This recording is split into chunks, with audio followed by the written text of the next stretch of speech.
Amados, essa noite eu venho da parte de Deus alertar você de que e desmascarar a estratégia que Satanás tem contra a tua vida. É uma estratégia secreta. É uma estratégia que ele tem usado e já paralisou muita gente. Quem sabe você que está aqui hoje. Quem sabe você que está conosco participando pela transmissão desse culto. E eu quero fazer você enxergar isso de forma muito fácil, de modo concreto. E para isso eu vou usar de uma ilustração que vem do exército do Império Romano. Imagine-se no campo de batalha mais violento da antiguidade.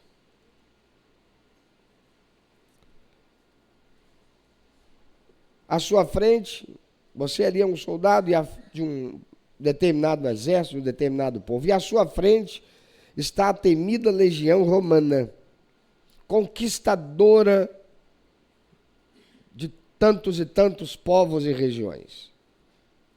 Você está armado. Você tem uma espada afiada. Você segura um escudo forte e pesado. Você se sente por isso seguro. Você crê que a sua defesa é impenetrável. Mas de repente os romanos não avançam com espadas. Eles lançam uma chuva de lanças pesadas chamadas pilum. É esta lança aí. O pilum tinha um design brilhante e cruel. Uma ponta de ferro temperado, extremamente afiada, mas é uma haste de metal macio. A ponta, ela é muito forte, ela é resistente, ela é afiada. Mas toda a haste que a compõe, não. É um metal fácil de ser dobrado. Quando aquela lança atingia o escudo de madeira do inimigo, a ponta penetrava, mas o metal da haste se dobrava instantaneamente com o peso do cabo de madeira. O cabo de madeira fazia, com o movimento do soldado, aquela haste se dobrar. E com isso, ficava difícil para aquele soldado agora usar o seu escudo. A estratégia romana não era matar o soldado com pílum. Se matasse, bônus. A estratégia era prender um peso morto e torto no escudo dele. E no meio do combate, aquele guerreiro tentava arrancar a lança, perdia tempo com isso. Ele não conseguia arrancar a lança. O escudo se tornava então incrivelmente mais pesado, desajeitado, arrastando no chão, bloqueando seus próprios movimentos para se defender ou atacar. E ele tinha duas opções. Ou ele lutava carregando aquele estorvo exaustivo, ou ele tomava a decisão mais fatal da sua vida, jogar o escudo fora. E quando ele descartava o escudo, ele ainda tinha a espada. Ele ainda sabia lutar. Ele ainda tinha a força.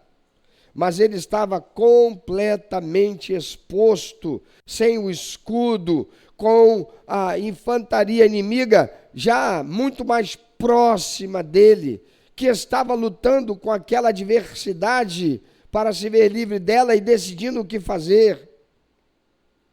Então, sem o escudo, lutando com aquela adversidade, ele era facilmente neutralizado. O inimigo da nossa alma, amados, ele funciona, ele trabalha exatamente assim. Ele não quer te matar no primeiro ataque. Ele não quer que você caia na primeira ofensiva. Ele quer jogar um peso morto nas tuas certezas. Então ele lança o pílum da decepção, da frustração com pessoas, do cansaço, do pecado oculto. Ele crava o peso no seu escudo até que você, exausto de carregar o estorvo da sua dúvida, tome a decisão de abandonar a proteção. Você continua lendo a Bíblia. Você continua tendo a Bíblia, mas ela está na estante. Você continua sabendo a verdade, mas está desprotegido, está vulnerável e paralisado. Por que o escudo vem primeiro? A palavra de Deus nos alerta com precisão cirúrgica sobre a nossa necessidade de proteção. Vamos ver o que o apóstolo Paulo escreveu na carta aos Efésios, quando ele descreve toda a armadura e os instrumentos que compunham o equipamento do soldado romano. E quando chegamos em Efésios capítulo 6, versículo 16, eu vou ler na versão revista e atualizada, e vou pedir para você acompanhar, melhor, vou pedir para você ler bem forte, falando sobre o escudo.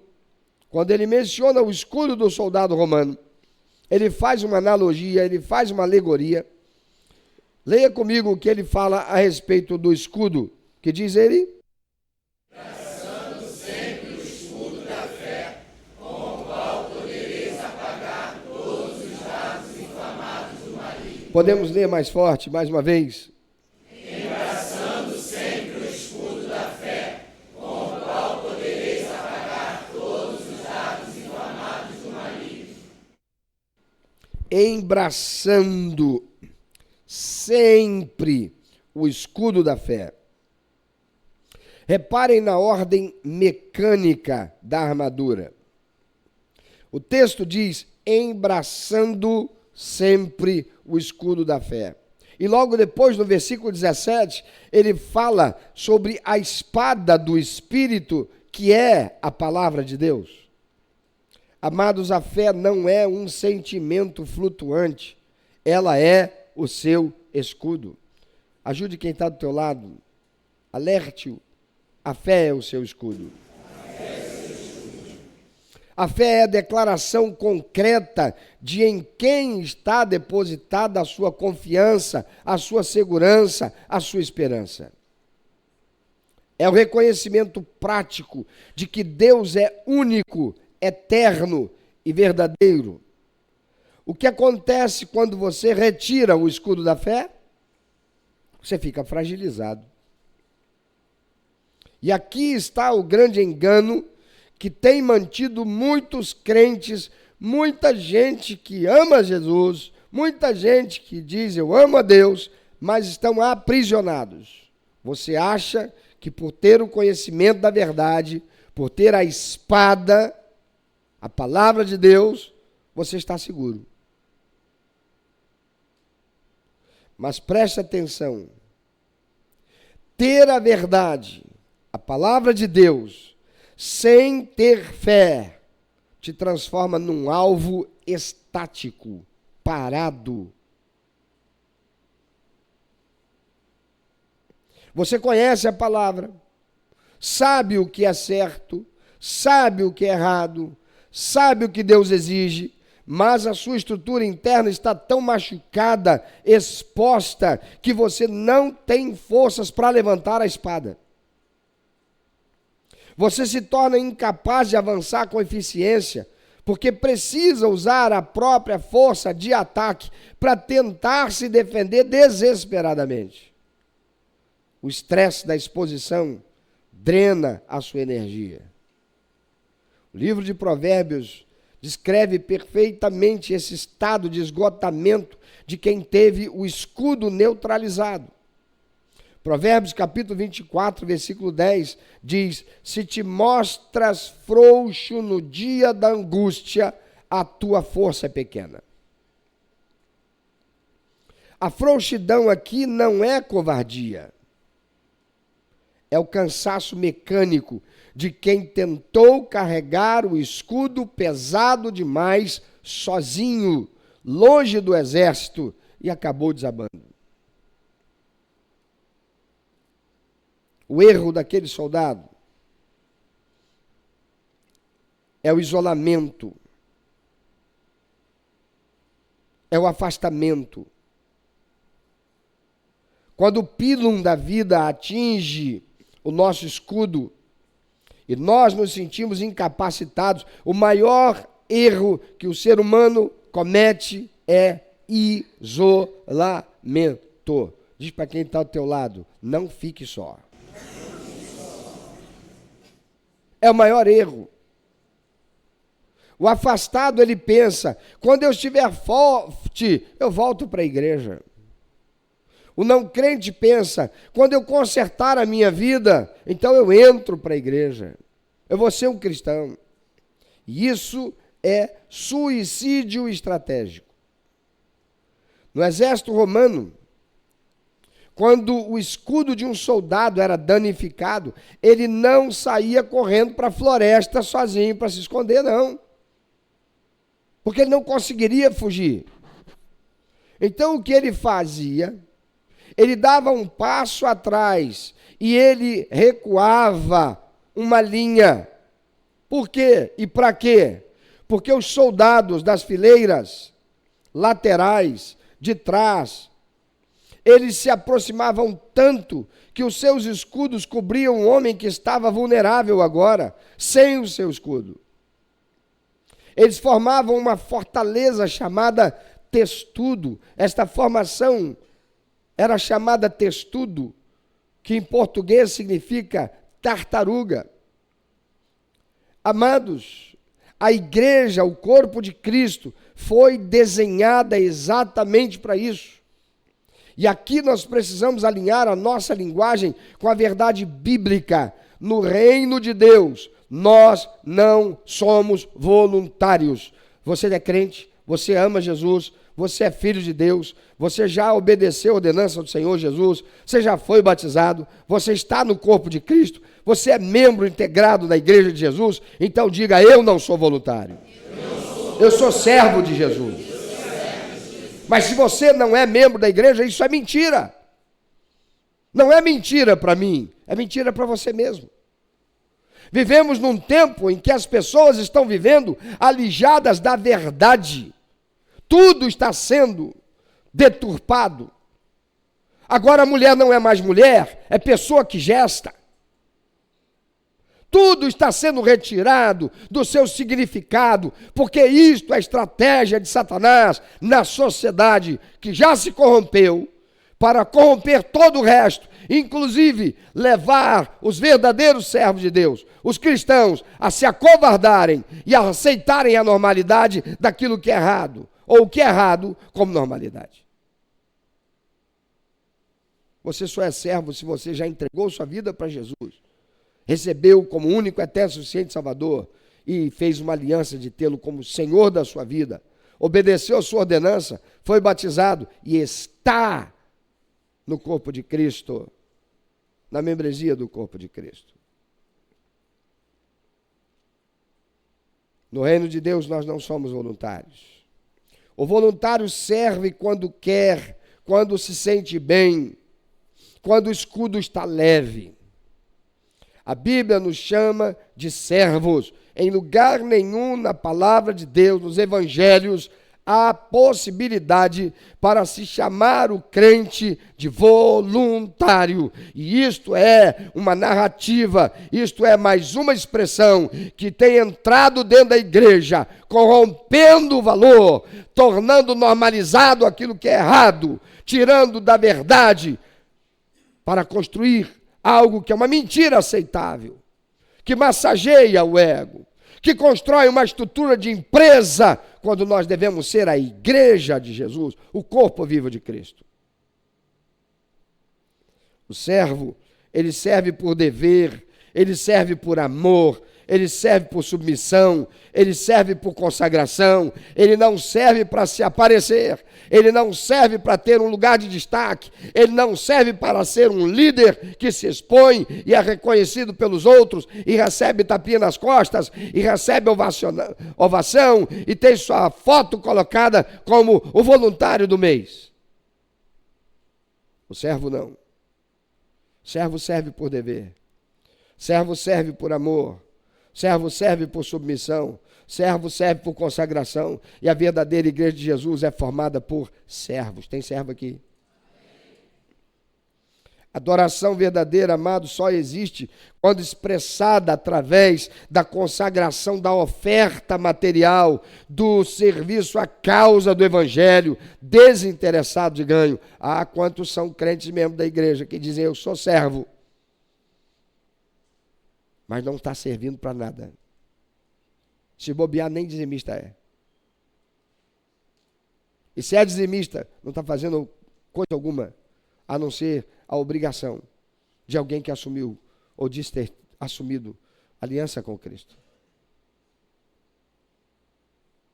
Adorar é dar, é tirar de si para entregar a Deus, como expressão de rendição ao senhorio de Cristo.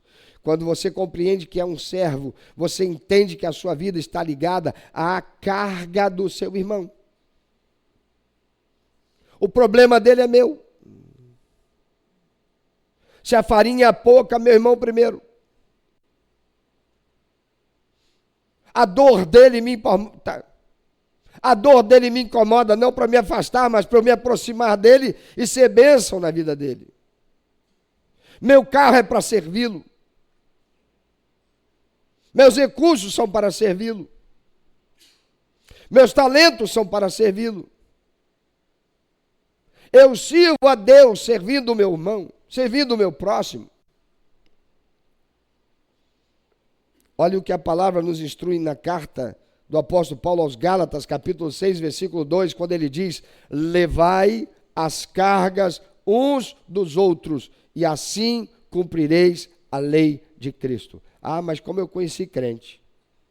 E eu disse o quê? Eu conheci o quê? Crente. A palavra de Deus diz que até o diabo é crente. Ah, mas eu conheci crente. Que vindo com seu carrinho domingo de manhã para ir para a igreja, passou e viu o irmãozinho que a rua dele não tinha calçamento, tinha chovido e o lama estava no pé. Tinha vaga no carro, ele disse: hein? É por aqui? Ah, tá. Fez de conta que não viu, para não dar carona, para não sujar o carrinho. E deixou o irmãozinho a pé, indo para a igreja. Você acha mesmo que na hora do culto o louvor dele está sendo aceito por Deus? Qual dos dois você acredita que é a verdadeira adoração que o Senhor recebe naquele dia? Daquele que diz: eu sou de Jesus, aleluia, mas o meu carro é meu. Lavei, paguei, gastei para ele ficar limpo e ele está com o pé tão sujo. Levai as cargas uns dos outros e assim cumprireis a lei de Cristo. Jesus disse: todos saberão que vocês são meus o quê? Discípulos. Quando? Quando vocês se amarem uns aos outros. Dá uma olhadinha para quem está do teu lado aí. Não vai fazer cara de dente, não. Tem crente que está olhando para o outro assim. Tem um cachorrinho que eu não sei qual é a raça dele. Ah, você sabe. Devo ter feito igualzinho, né? Quando você chega perto dele, ele é seu. Até para fazer carinho, ele já faz assim. É assim ou não é? O que vocês gostam de um cachorrinho como esse, irmão? Que até você vai fazer carinho, o bicho quer te morder. Você vai oferecer comida para ele, ele não te agradece. E mostra o dentinho dele. Esse crente tem que se converter, irmão. Mas dá uma olhadinha aí pro teu lado, vê se tem um crente aí que te ama. Não é o pitch, não. Os dentes que ele está mostrando é do sorriso. Levai as cargas uns dos outros e assim cumprireis a lei de Cristo. Amado, se o seu escudo da fé se tornou ineficiente hoje, ouça. Se você foi atingido pelo peso da culpa, do trauma, do pecado, da dúvida crônica, a sua fé está fragilizada. Você está carregando o escudo da fé com um pílon agarrado nele. Você não precisa fabricar fé do nada, até porque não é possível. Você precisa se recolher para dentro da fileira do exército de Cristo na terra, a igreja do Senhor. Você precisa deixar que a oração, a intercessão e o serviço desinteressado de irmãos maduros cubram a sua cabeça até que a sua estrutura seja totalmente restaurada e você possa estar na fileira de novo. Ou possa estar definitivamente na fileira, se nunca lá você esteve. Mesmo que a sua carne esteja fraca. A vontade que você conhece funciona como guarda protetora. Não. A vontade não. Porque nessa hora nem há vontade, há fragilidade. Mas você sabe o que é a verdade. E é a verdade que você conhece, que funciona como essa guarda protetora. Lembre-se do que Jesus disse no jardim de Getsêmani, Mateus capítulo 26, versículo 41. Vigiai e orai. Ele está indo para os momentos finais da sua vida aqui. Ele está em profunda comoção. Ele está carregado e tão pesado que ele diz: olha, venham comigo, orem por mim, porque a minha alma está constrangida, pesada até a morte. Eu estou com um peso tremendo sobre mim. Olhe para Jesus lá no Getsêmani. Ele está ali ajoelhado dizendo: Pai, se possível, passa de mim esse cálice. Mas ele diz para os 3 que foram com ele: vigiai e orai para que não entreis em tentação. O espírito, na verdade, está pronto, mas a carne é fraca. O seu espírito quer a verdade, mas sua carne está exposta. Não lute sozinho. Não lute sozinho. Não lute sozinho. Olha para quem está do teu lado, diga: não lute sozinho. Não lute sozinho. Eu quero falar agora com toda honestidade e amor no meu coração, com 2 grupos de pessoas que estão aqui hoje, ou que estão me ouvindo aí do outro lado. Primeiro eu quero falar com você que está afastado dos caminhos do Senhor. Você que está afastado da igreja de Cristo.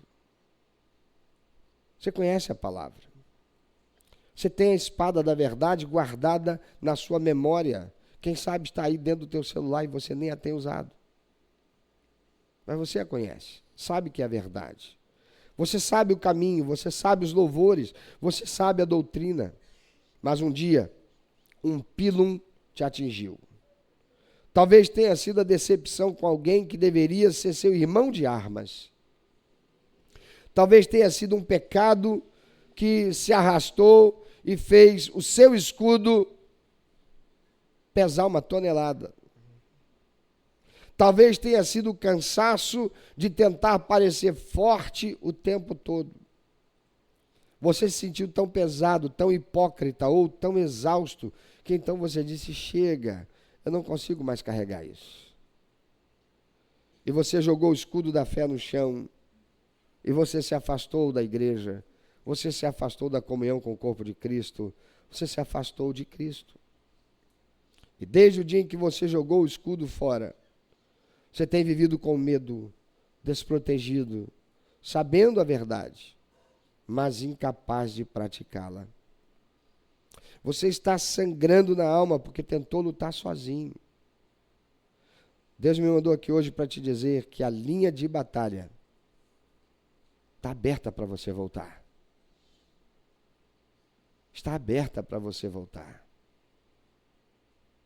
Está aberta para você voltar. Você não precisa recolher o seu escudo quebrado sozinho. Dê um passo para dentro do corpo hoje, o corpo de Cristo. Deixe que o exército de Cristo te cubra. Pare de tentar se consertar sozinho. Volte hoje para o lugar de servo,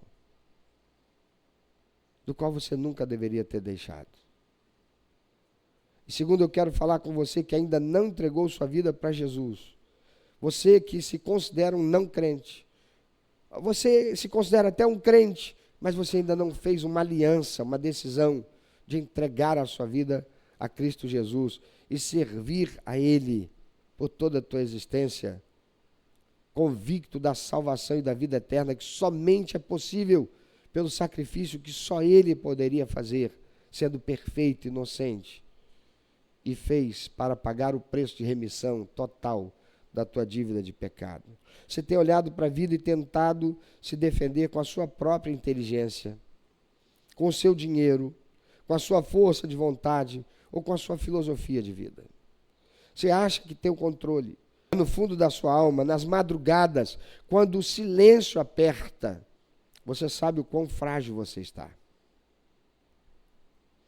Você sabe que se um vento mais forte soprar, você não tem escudo nenhum para te proteger da eternidade, do vazio e da dor.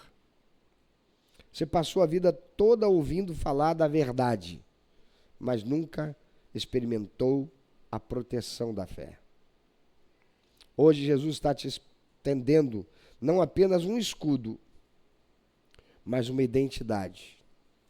Ele não quer que você seja um espectador, ele não quer que você seja um voluntário simpático da fé cristã, um amigo do evangelho. Não, ele quer que você seja um servo dele, salvo, protegido e parte de uma família eterna chamada Igreja de Cristo.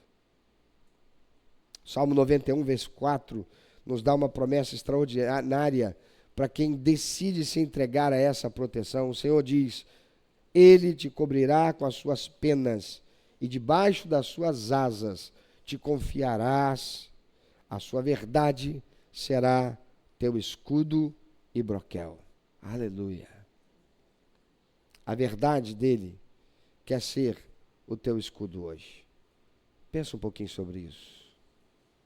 Dê à sua alma a chance, a oportunidade que agora o Senhor Jesus está te dando. Eu quero te fazer um convite da parte de Deus. Você recebeu essa mensagem? Ela fez sentido a você? Você está afastado da comunhão e do caminho do Senhor? Você sabe por onde andou? Você sabe o que é o pílum que Satanás enviou e incapacitou você com o escudo? Se você está afastado e o peso do seu escudo te fez desistir, ou se você nunca aceitou Jesus e reconhece que está lutando desprotegido contra as dores desse mundo, eu não vou te pedir para fazer um esforço humano. Eu vou te pedir para se render ao senhorio de Cristo Jesus. Então entregue hoje o seu cansaço. Entrega hoje a sua vida, o seu orgulho, àquele que deu a vida por você naquela cruz. E enquanto agora a igreja ora,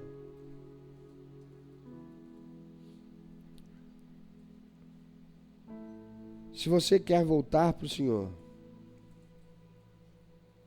você está afastado, você foi ferido, passou a carregar o pino, ou se você quer entregar sua vida a Ele pela primeira vez, eu quero te fazer um convite. Dê um passo para trás e entra debaixo da proteção do Senhor através da Igreja de Cristo. Faça isso numa decisão pela sua vida, pelo seu futuro eterno, e pelo teu futuro na terra. Então agora entrega a tua vida para Jesus. Refaz a tua comunhão com Ele. Volta hoje para o lugar de onde você nunca deveria ter saído. Se alguém que assim o quer fazer, está aqui hoje, entende, e não vai permitir passar a oportunidade, e vai entregar a sua vida ao senhorio de Cristo Jesus.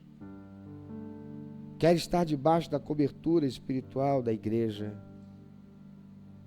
do apoio servil de servos do Senhor, que são como você, também capazes de serem feridos, mas estão caminhando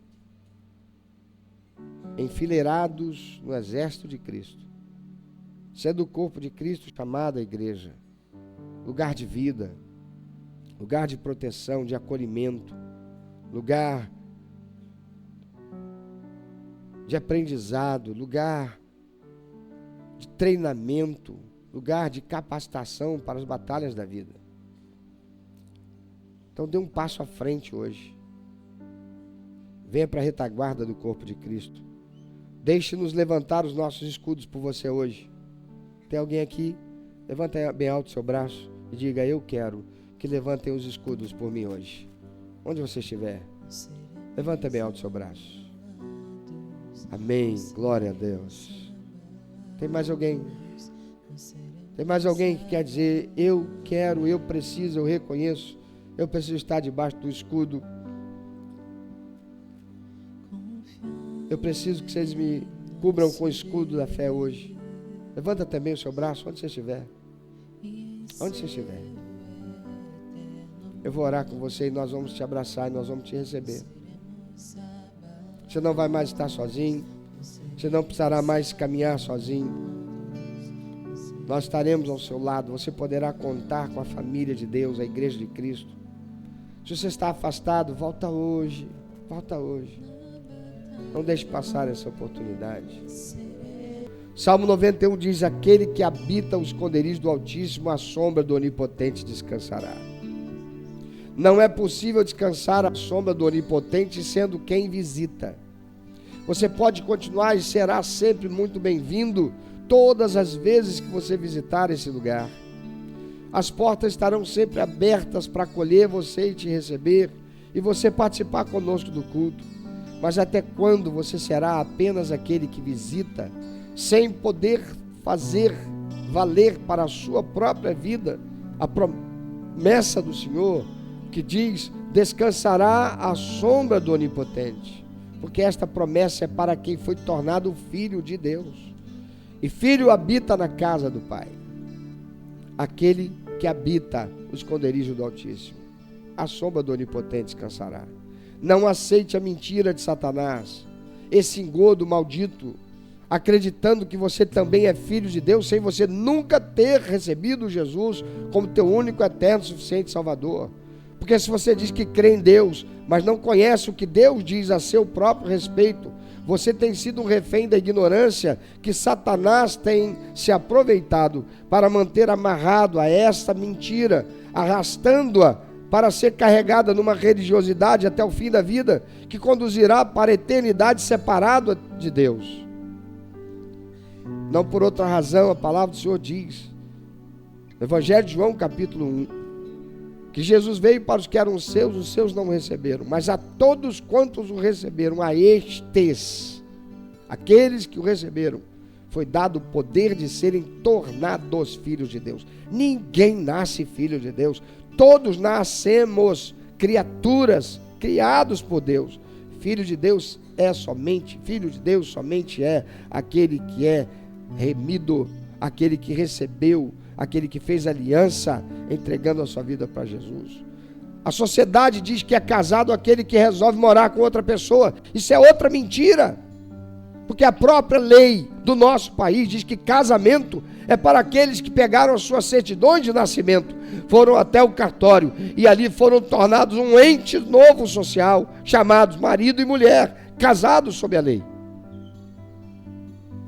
Como Satanás tem usado de figuras de linguagem, deturpado até mesmo a linguagem, instrumentos de dominação, porque dominando a maneira de entender as coisas, corrompidas que estão, continua mantendo o ser humano afastado de Deus.